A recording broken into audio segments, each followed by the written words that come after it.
თეატრალური არ მაქვს დამთავრებული, უბრალოდ მოღვაწეობდი სტუდენტობის დროს თეატր სტუდია მერმისში, სადაც რამდენიმე წელი 4-5 წელი გავატარე, რაღაც სხვადასხვა სპექტაკლები შევქმენით, საკმაოდ წარმატებული გუნდი იყო სხვათა შორის, იმიტომ რომ ისე რაღაცნაირად მოხდა, რომ ნიჭიერი გუნდით დაკომპლექტდა და წარმატებები ჰქონდა მათ შორის გასტროლებზეც. იყო ამისი წინაპირობა, რომ თუნდაც თეატრალურში გამეგრძელებინა სწავლა, ან თუნდაც იყო რაღაც მოთხოვნები და ვერ შევძელი, იმიტომ რომ ვიყავი შეყვარებული, ვაპირებდი დაოჯახებას და მაშინ მსახიობები იყვნენ ძალიან ცუდ მდგომარეობაში მატერიალური თვალსაზრისით. ანუ ზუსტად მახსოვს, ეხლა ხელფასი ჰქონდათ 30 ლარი თეატრში. 30 ლარით ოჯახის რჩენა, მაშინ როცა დაოჯახებას აპირებდა მარტო ცხოვრებას აპირებდეს, ცალკე ცხოვრებას ოჯახთან ერთად, შეუძლებელი იყო და შესაბამისად ცოტა ეგოიზმად ჩავთვალე ის, რომ ამ ხრივ განვითარებულიყავი და რაღაც გამეწირა თუნდაც იგივე ჩემი ოჯახი ეს დაბალი მატერიალური უზრუნველყოფით. თუმცა ამას აკეთებდნენ გმირი მსახიობები, მე სხვანაირად ვერ უწოდებ მათ, იმიტომ რომ მართლა გმირობა იყო ეს მათი მხრიდან, რომ ყველაფერი გადადებული ჰქონდათ გვერდზე და აი ამ სამსახიობო კარიერას მეყვებოდნენ. დაოჯახდი 22 წლის და ნუ მანამ 3 წელი ვიყავი შეყვარებულობის პერიოდი შეიძლება ითქვას ესე.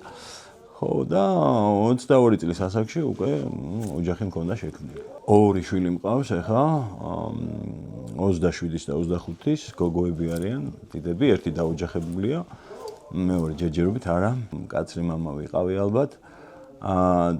თუმცა არასდროს ხელი არ ამიწევია ბავშვებზე და არასდროს არ მიყვირია. კაცრი ვიყავი სხვანაირად და უფრო არ ვიცი ერთ სასაცილო მომენტსაც გეტყვით, როცა ჩემი პატარა გოგო ცოტა წამოიზარდა, მოკლედ ჩემ მეუღლეს გვერდზე ეჯდა რა, სადღაც მიდიოდნენ და მე დავურეკე და ტელეფონზე დაეწერა ეს დესპოტი. ასე რომ კაცრი ვიყავი, გვდავავდი, ანუ დროის ჩარჩოებს უწესებდი, ალბათ უფრო მეტად მინდოდა რომ ესწავლათ არა მხოლოდ ის მასალა, რომელსაც სკოლაში აწვდიან რა. ნებისმიერი მუსიკა, ხელოვნება, რაღაც უფრო მეტად ინტეგრირებულები ყოფილიყვნენ საზოგადოებაში და ძალიან მიყვარს წესიერება. ანუ წესიერად მოქცევა, არ ვიცი, აი ბევრი რამე შედის ამ. ადრეული ასაკიდანვე დავიწყე მუშაობა და პარალელურად ყოველთვის რაღაც ჩემი რაღაც მქონდა ხოლმე. ნუ თუნდაც ძალიან ცოტა შემოსავლიანი ყოფილიყო, მაგრამ ჩემი რაზედაც აუშვათ შეიძლება დამოკიდებული ვერ ყოფილიყავი, მაგრამ რაღაც შემოსავალი იქნებოდა რა. ეხაც რამოდენიმე მხრივ ვარ ჩემ საქმიანობაში ჩართული, ანუ გადაზიდვები მაქვს იქ რაღაც ვინტაჟური მაღაზია, იქ რაჭაში ვაკეთებ სასტუმრო კომპლექსს შეიძლება ესე ითქვას და რაღაც მინდა რომ ამ ხრივაც განვითარდე, რომ მეტი სიკეთე მოუტანო ხალხსაც, არა მხოლოდ საკუთარ თავს, შემოსავლით არამედ აი სასტუმრო ბიზნესი იმიტომ ავირჩიე ზუსტად, რომ ვასიამოვნო ადამიანებს თუნდაც იქ ვინც ჩამოვლენ და დაისვენენ. და ვასიამოვნო რაჭას. იმიტომ რაჭაში ვაკეთებ და ამ მხარეს ძალიან სჭირდება აღორძინება.